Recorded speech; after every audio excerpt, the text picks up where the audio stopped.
Братья-мусульмане за решеткой. Теперь Таджикистан взялся за движение Салафия. Досмотрите это видео до конца, и вы узнаете, что за этим стоит. Подписывайтесь на наши обновления, чтобы всегда оставаться в курсе событий. Спустя всего несколько недель после вынесения приговора почти 120 членам ячейки «Братья-мусульмане» в Таджикистане начался суд над 18 предполагаемыми членами запрещенного исламского движения Салафия. Критики говорят, что правительство преувеличивает угрозы в попытке подавить инакомыслие.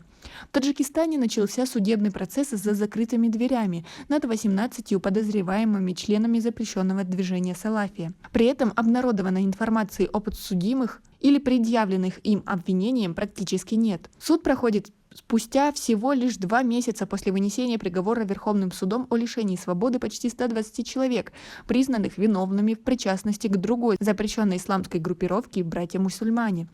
Таджикские власти часто предупреждают о серьезных угрозах, как они это сами называют, исходящих от религиозных экстремистских групп, которые стремятся свергнуть светское правительство в Душанбе и дестабилизировать страну Центральной Азии с преимущественно мусульманским населением. Однако критики обвиняют правительство в преувеличении угроз с целью подавить инакомыслящих и рядовых членов оппозиции.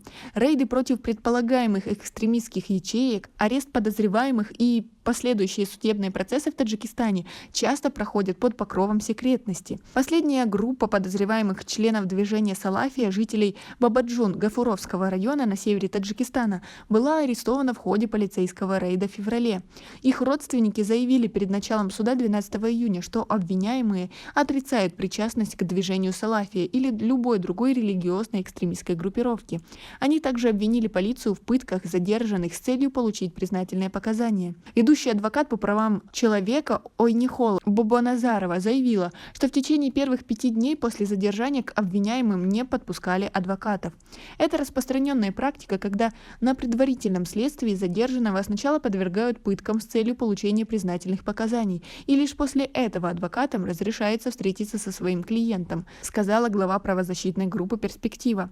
Она добавила, что один из подсудимых заявил суду, что его признательные показания были получены под давлением. К сожалению, пока не удалось получить полную информацию о том, что инкриминирует 18 обвиняемым, и о судебном процессе над ними в Северной Сагдийской области.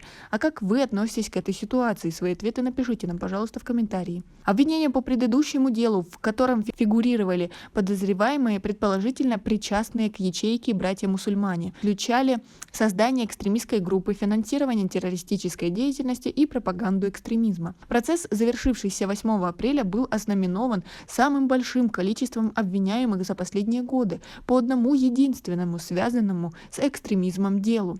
Обвиняемые были приговорены к лишению свободы с сроком от 5 до 23 лет. В ходе нескольких рейдов по всему району в начале 2020 года были арестованы профессора университетов, школьные учителя, врачи, юристы, студенты и религиозные деятели. Все они отрицали выдвинутые против них обвинения. А как вы думаете, это сфальсифицированное обвинение? И как вы вообще думаете, эти группировки несут нам какую-то угрозу? Свои ответы напишите нам, пожалуйста, в комментарии. У нас пока на этом все. Цените наше видео подпиской и лайком. До скорой встречи!